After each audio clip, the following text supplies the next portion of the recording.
नमस्कार दोस्तों, मेरा नाम है शशांक और खौफनगर में आपका स्वागत है। तो आइए चलते हैं हमारी आज की कहानी की ओर। हाईवे का सफ़र हमेशा लंबा और थकावट से भरा होता है। एक ट्रक ड्राइवर के लिए ये सफ़र कभी ख़त्म होने वाली सड़क जैसा होता है, जो रात के सन्नाटे में और भी डरावना हो जाता है। मेरा नाम इमरान है। मैंने अपनी ज़िंदगी के 10 साल इस सड़कों पर बिताए हैं। ट्रक चलाना ना सिर्फ मेरा काम है, बल्कि मेरी पहचान भी बन गई है।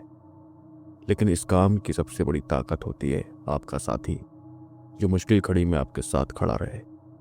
मेरा खलासी और भाई जैसा साथी फैजल मेरी जिंदगी का वो हिस्सा है जिसके बिना सफर अधूरा लगता है। फैजल मजाकिया है, लेकिन जिम्मेदारी के मामले में बहुत समझदार। हमारे बीच की बातचीत सफर की थकावट को हल्का कर देती थी। ये घटना करीब आज से 4 साल पहले की है, लेकिन आज भी मुझे वो रात जैसे कल की बात लगती है। हम दिल्ली से गुवाहाटी के लिए निकले थे। ट्रक में किराने का सामान लदा हुआ था, चावल, दाल, आटा और मसाले। डिलीवरी समय पर पहुंचाने की हमारी जिम्मेदारी थी और हम किसी भी हाल में देर नहीं कर सकते थे। जनवरी का महीना था। ठंड इतनी ज़्यादा थी कि हड्डियां तक जम जाएं। मैंने ट्रक की खिड़की से बाहर देखा। सामने का नज़ारा पूरी तरह कोहरे में डूबा हुआ था। हेडलाइट्स की रोशनी भी मुश्किल से 10 फीट तक ही दिखाई दे रही थी। फैजल ने शॉल लपेटते हुए कहा, भाई, ये ठंड तो जान लेकर ही मानेगी। लगता है हाथ पैर चलाते रहना पड़ेगा, वरना जम जाएंगे। पर जैसे जैसे रात गहराती जा रही थी, हाईवे और भी सुनसान होता जा रहा था। सड़क के दोनों ओर सिर्फ अंधेरा फैला हुआ था। कभी कभी दूर किसी गांव की झोपड़ियों से हल्की रोशनी दिखती, लेकिन वो भी पल भर में गायब हो जाती। ऐसा लग रहा था जैसे हम किसी अनजान जगह की तरफ जा रहे हैं, जहां सिर्फ सन्नाटा और अंधेरा ही हमारा साथी है। हाईवे के इस हिस्से में ट्रकों के अलावा कोई और वाहन शायद ही गुजरता हो। फैजल ने मजाक करते हुए कहा, भाई, लगता है हम भूतों के रास्ते पर आ गए। ये सन्नाटा कुछ अजीब सा लग रहा है। मैंने उसकी बात पर हंसते हुए बोला, चल ज्यादा मत सोच, ये सब सड़क की आदत है। डराना इसका काम है और सफर करना हमारा। लेकिन उस रात की ठंड, वो अजीब सा सन्नाटा और कोहरे में डूबा हाईवे, सब कुछ हमें एक अलग ही डरावने सफर की तरफ खींच रहा था, जिसका हमें उस वक्त अंदाजा भी नहीं था। रात के 11 बज चुके थे। ट्रक के कैबिन के अंदर हल्की गर्माहट थी, लेकिन पेट खाली होने की वजह से शरीर में कमजोरी महसूस हो रही थी और ना ही गाड़ी चलाने का मन कर रहा था। फैजल ने अचानक मुझसे कहा, भाई, पेट में चूहे दौड़ रहे हैं। अगर कुछ खा लिया जाए तो शायद सुकून मिल जाए, वरना लगता है भूख से यहीं मर जाएंगे। उसने अपनी शॉल को और कसकर लपेट लिया और मजाकिया अंदाज में बोला, ठंड तो पहले ही जान लेने पर तुली है, अब भूख भी इसी रास्ते पर है। मैंने उसकी बात सुनकर गाड़ी की स्पीड धीमी कर ली। सच कहूं तो मैं भी बुरी तरह थक चुका था। घंटों से ड्राइव कर रहा था और पेट खाली होने के कारण नींद और झुलझुलाहट होने लगी थी। मैंने चारों ओर नजर दौड़ाई, लेकिन कोहरे के अलावा कुछ नजर नहीं आ रहा था। ऐसा लग रहा था जैसे इस सुनसान हाईवे पर हम अकेले ही भटक रहे हैं। कुछ मिनट बाद दूर एक हल्की रोशनी दिखी। मैंने ध्यान से देखा तो सड़क के किनारे एक ढाबा नजर आया। ढाबा बाहर से बहुत पुराना लग रहा था। उसके सामने एक लालटेन टंगी हुई थी, जिसकी मध्यम रोशनी कोहरे को चीरने की कोशिश कर रही थी। ढाबे के अंदर लकड़ियों की जलती हुई आग की हल्की झलक दिखाई दे रही थी। मैंने ट्रक को धीमे करते हुए सड़क के किनारे खड़ा कर दिया। जैसे ही गाड़ी रुकी, फैजल ने राहत की सांस लेते हुए कहा, शुक्र है, अल्लाह ने हमें भूखे मरने से बचा लिया। अब जल्दी चलो भाई, खाना खा लेते हैं। हम ट्रक से उतरे तो सर्दी की ठंडी हवा ने एक झटके में हमारे चेहरे पर वार किया। मैं अपने जैकेट का कॉलर ऊपर खींचते हुए ढाबे की तरफ बढ़ा। रास्ते में मैंने ढाबे के नाम को पढ़ने की कोशिश की, लेकिन ढाबे के ऊपर लगा बोर्ड इतना खराब हो चुका था कि नाम पूरी तरह से मिट चुका था। बोर्ड लकड़ी का था, जिसमें जगह जगह दरारें पड़ी थी। ऐसा लग रहा था जैसे ये जगह कई सालों से खराब हालत में पड़ी हो। ढाबे के बाहर कुछ पुरानी कुर्सियां पड़ी थी, जिन पर धूल की मोटी परत चढ़ी हुई थी। अंदर से हल्की हल्की आवाजें आ रही थी, जैसे कोई धीमे धीमे बर्तन साफ कर रहा हो। फैजल ने मुझसे धीरे से कहा, यार ये जगह थोड़ी अजीब नहीं लग रही? ऐसा लग रहा है जैसे ये ढाबा बरसों से यहाँ खड़ा हो और इसी किसी ने साफ करने की जरूरत ही नहीं समझी। मैंने उसकी बात को हंसी में उड़ा दिया। जगह से क्या फर्क पड़ता है, खाना मिल रहा है यही काफी है, ज्यादा मत सोच, चल अंदर चलते हैं। हमने दरवाजे को धक्का देकर अंदर कदम रखा। अंदर का माहौल भी बाहरी जैसा था, पुराना और जर्जर। दीवारों पर सीलन थी और कोनों में मकड़ी के जाले लटक रहे थे। एक कोने में लकड़ियां जल रही थी जिनसे उठता धुआं कमरे में भर रहा था। हवा में एक अजीब सी गंध थी जो शायद जलती हुई लकड़ियां या बासी खाने की हो सकती थी। एक बूढ़ा आदमी जिसकी उम्र 70 के आसपास होगी काउंटर के पीछे खड़ा था। वो हमारी तरफ घूरते हुए मुस्कुराया। उसकी मुस्कान में कुछ ऐसा था जो मेरे रोंगटे खड़े कर गया। फिर वो बूढ़ा आदमी धीरे धीरे हमारे पास आया और उसने धीमी कांपती हुई आवाज में हमसे पूछा, क्या चाहिए साहब? उसकी आवाज सुनकर फैजल ने एक पल के लिए मेरी तरफ देखा, जैसे वो कुछ कहना चाहता हो, लेकिन मैंने उसे इशारे से चुप करा दिया। मैंने सीधे और सपाट लहजे में कहा, 2 प्लेट दाल और रोटी बना दो। बूढ़ा आदमी बिना कुछ कहे या प्रतिक्रिया दिए धीरे धीरे किचन की तरफ चला गया। उसके पैर चलते वक्त हल्के से कांप रहे थे और उसके कपड़े पुराने और अजीब ढंग से सिले हुए थे। फिर हम दोनों कोने पर एक मेज पर जाकर बैठ गए। मेज पर हल्की धूल जमी हुई थी और कुर्सियां इतनी पुरानी थी कि बैठते ही उनके चरमराने की आवाज आई। मैं अपनी सीट पर बैठते ही अपने जैकेट का कॉलर ठीक करने लगा, जबकि फैजल पूरे ढाबे का मुआयना कर रहा था। उसने थोड़ा झुककर धीमे से कहा, भाई कुछ अजीब नहीं लग रहा यहाँ? ये जगह कुछ सही नहीं लग रही। उसकी आवाज में एक बेचैनी थी जो मुझे साफ महसूस हुई। मैंने उसकी बात को अनसुना करते हुए अपनी नजर किचन की तरफ घुमाई। वहां से हल्की हल्की आवाजें आ रही थी, शायद बर्तनों के खड़कने की, लेकिन वो आवाजें भी किसी वजह से असामान्य लग रही थी। ऐसा लग रहा था जैसे बर्तन बहुत धीरे धीरे खटक रहे हो, जैसे कोई काम को जानबूझकर खींच रहा हो। फैजल को बेचैनी और बढ़ रही थी। उसने मेरी तरफ देखा और कहा, भाई सच में ये जगह अलग लग रही है। देखना, ये बूढ़ा आदमी भी थोड़ा अजीब है। उसकी आंखें देखी थी तूने? जैसे हमें घूर नहीं बल्कि हमारे अंदर झांक रहा था।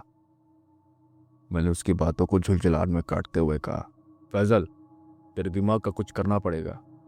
हर बात में तू डर क्यों ढूंढता है?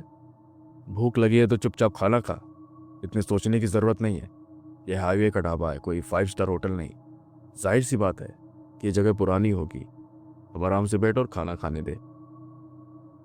फैजल ने मेरी डांट सुनकर चुपचाप सुर झुका लिया, लेकिन उसकी आंखें अब भी ढाबे के हर कोने को टटोल रही थी।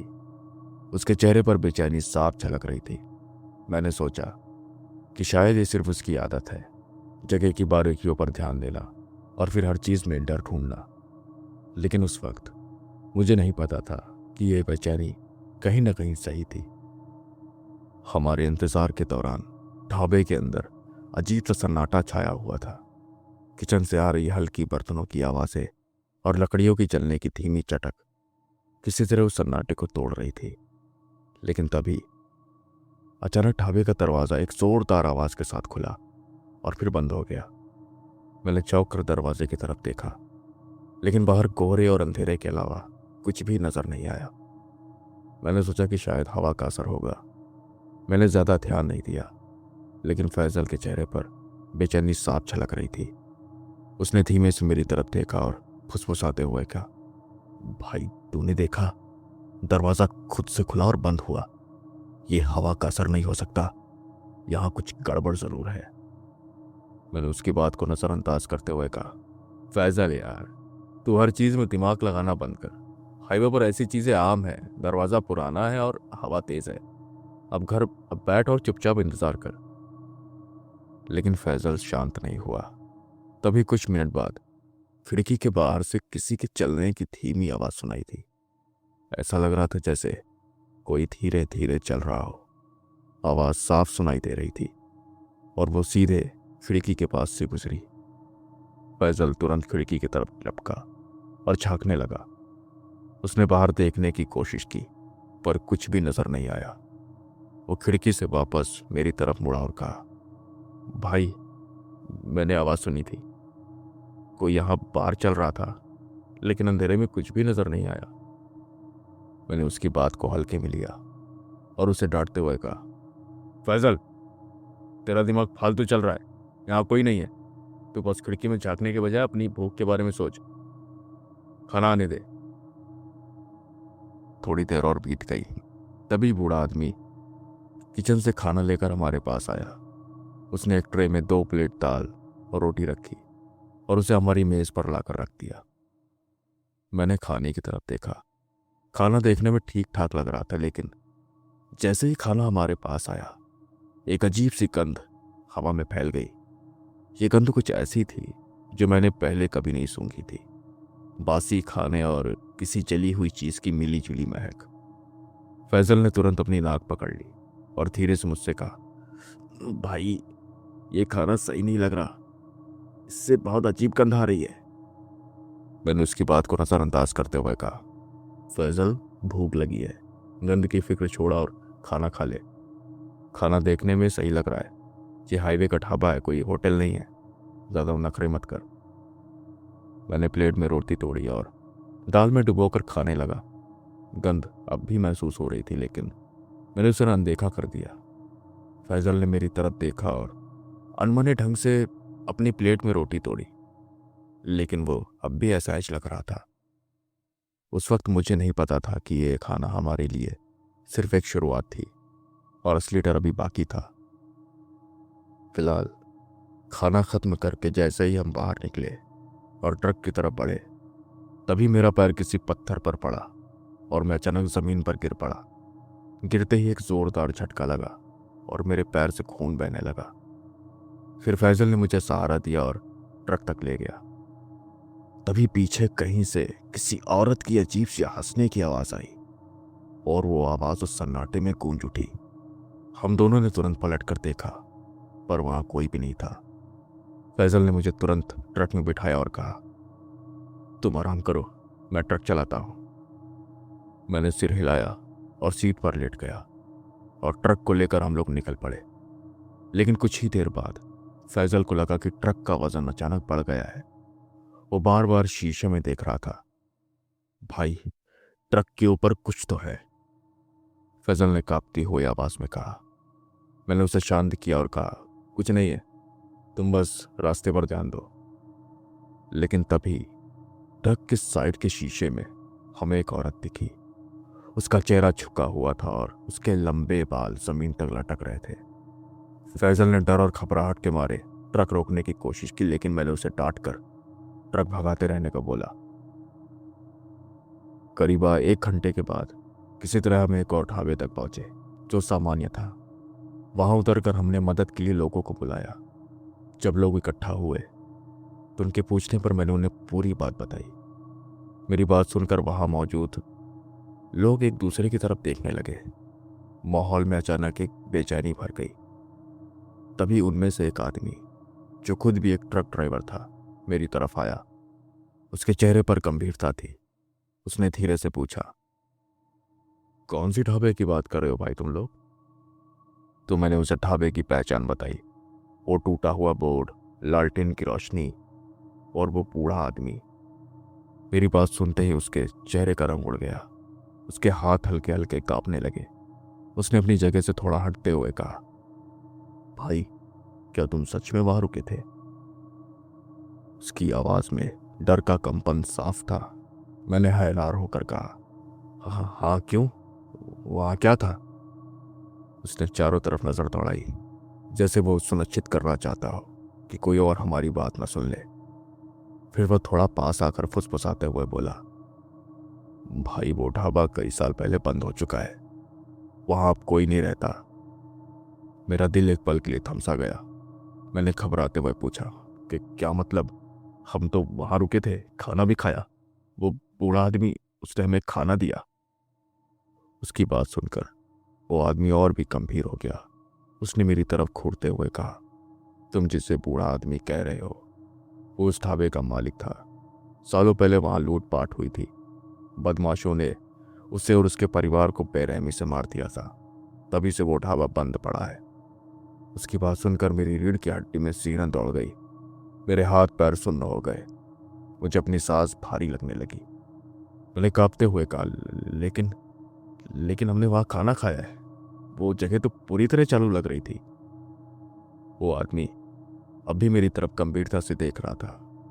उसने फिर धीमी आवाज में कहा, कहते हैं उस ढाबे के आसपास जो भी रुकता है वो कभी कभी ऐसा ही कुछ देखता है जो तुमने देखा। वो शायद उसने अपनी बात फिर अधूरी छोड़ दी। मेरे दिमाग में जैसे तूफान मच गया। वो बूढ़ा आदमी, वो खाना, वो अजीब गंध, सब कुछ डरावने सपने की तरह लग रहा था।